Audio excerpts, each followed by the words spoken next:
की जय, लक्ष्मी नारायण भगवान की जय। 11वां स्कंद 31वां अध्याय। सरकार की जय। श्याम सुंदर का बैकुंठ धाम को जाना और वसुदेव आदि का उनके सोच में मरना।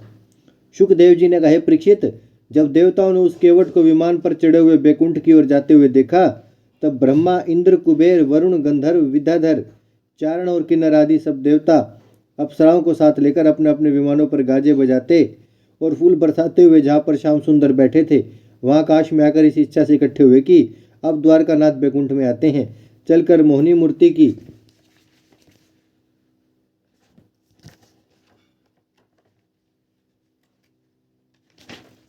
छवि देख लें, नहीं तो इस अद्भुत रूप का दर्शन कहाँ मिलेगा। हम लोग भी उनको अपने स्थान पर ले जाकर 2-4 दिन उनकी सेवा करेंगे। ऐसा विचार कर वे लोग मुरली मनोहर के चढ़ने के लिए अपने अपने लोक से दिव्य विमान ले आए थे। जब श्याम सुंदर ने देवताओं को आकाश में देखा, तब अपने शरीर में परमात्मा का ध्यान लगाकर आंखें बंद कर ली। उसी शरीर से बिजली के समान चमक कर इस तरह बैकुंठ की ओर चले गए कि ब्रह्मादिक देवताओं को भी अच्छी तरह उनका स्वरूप दिखलाई नहीं दिया। इतनी कथा सुनाकर शुकदेव जी ने कहा, परीक्षित, बैकुंठनाथ के महिमा समझना बहुत कठिन है, पर सब लोग अपनी समर्थ्या भर उनका गुण गाते हैं। देखो, जो आदि पुरुष भगवान कैसे कैसे वीरों को मारकर गुरु का मरा हुआ बेटा यमपुरी से ले आए थे, वही त्रिभुवनपति मनुष्य तनु धरने के कारण जरा नामक केवट के बाण मारने से बैकुंठ को चले गए। जब श्री कृष्ण जी का वंश जगत में नहीं रहा तो संसार में जन्म पाकर कौन जीता बचेगा। इतनी कथा सुनाकर सूत जी ने शौनकादिक ऋषियों से कहा कि जब दारुक सारथी ने द्वारका में पहुंचकर सब यदुवंशियों के मरने और श्याम व बलराम के बैकुंठ के को जाने का हाल वसुदेव उग्रसेन आदि से कहा, तो सब स्त्री व पुरुष छोटे बड़े जो वहां पर थे रोते रोते व्याकुल होकर प्रभास क्षेत्र को दौड़े। जब उन्होंने रणभूमि में पहुंचकर समुद्र के किनारे सब यदुवंशियों की लोथें पड़ी हुई देखी और श्याम व बलराम का दर्शन नहीं पाया, तब वसुदेव देवकी और राजा उग्रसेन हाथ मारकर उसी जगह मर गए। रुक्मिणी और सत्यभामा आदि 8 पटरानी और बलराम जी की स्त्री रेवती चिता बनाकर जल मरी। प्रद्युम्न आदि सब वीरों की स्त्रियां अपने अपने पतियों के साथ सती हो गई। उस समय अर्जुन ने भी वहां पहुंचकर यह दशा देखी और दारुक के मुख से श्याम सुंदर की आज्ञा सुनी। उसने ऐसे सोच किया जिसका वर्णन नहीं हो सकता, पर श्याम सुंदर ने जो ज्ञान गीता में अर्जुन से कहा था वह समझकर अपने मन को धैर्य दिया। सब लोगों ने अपने अपने घर वालों की लोथे जलाकर शास्त्रानुसार क्रियाक्रम किया और उनके कुल में कोई नहीं बचा था। सब लोगों ने अपने अपने घर वालों की लोथे जलाकर शास्त्रानुसार क्रियाक्रम किया और जिनके कुल में कोई नहीं बचा था उनका अर्जुन ने दाह किया।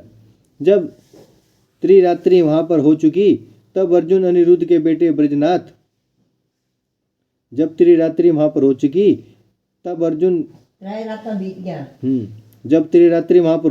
अर्जुन अनिरुद्ध के बेटे व्रजनाभ और जो स्त्री बूढ़े और बालक बचे थे अपने साथ लेकर हस्तिनापुर को चले।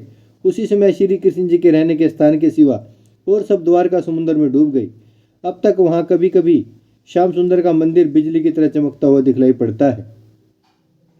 जब अर्जुन ने हस्तिनापुर पहुंचकर यह सब समाचार कहा, तब युधिष्ठिर आदि 5 भाई ने हस्तिनापुर की राजगद्दी परीक्षित को और इंद्रप्रस्थ व मथुरा का राज्य ब्रजनाभ को, जो श्री कृष्ण जी के कुल में बचा था, दे दिया और आप 5 भाई विरक्त होकर उत्तर दिशा को चले गए और हिमालय में गलकर मुक्ति पदवी को पहुंचे। इतनी कथा सुनाकर सुखदेव जी ने कहा, राजन, जिस दिन श्री कृष्ण जी बैकुंठ को पधारे उसी दिन सत्य व धर्म संसार से उठकर उनके साथ चला गया, पर जो कोई इस स्कंद को मन लगाकर पढ़े व सुनेगा वह अनेक जन्म के पापों से छूटकर मुक्ति पदवी पावेगा। ओम श्री लक्ष्मी नारायण जी नमः। भजमन नारायण नारायण नारायण, श्रीमन्नारायण नारायण नारायण, लक्ष्मी नारायण नारायण नारायण, सत्यनारायण नारायण नारायण।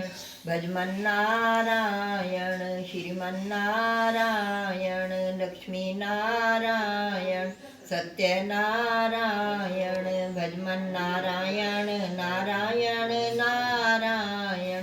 भागवत महापुराण की जय, लक्ष्मी नारायण भगवान की जय, गौ माता की जय, गंगा मैया की जय, धरती माता की जय, सच्चियां जोता वाली माता तेरी सदा की जय। हर हर महादेव, हर हर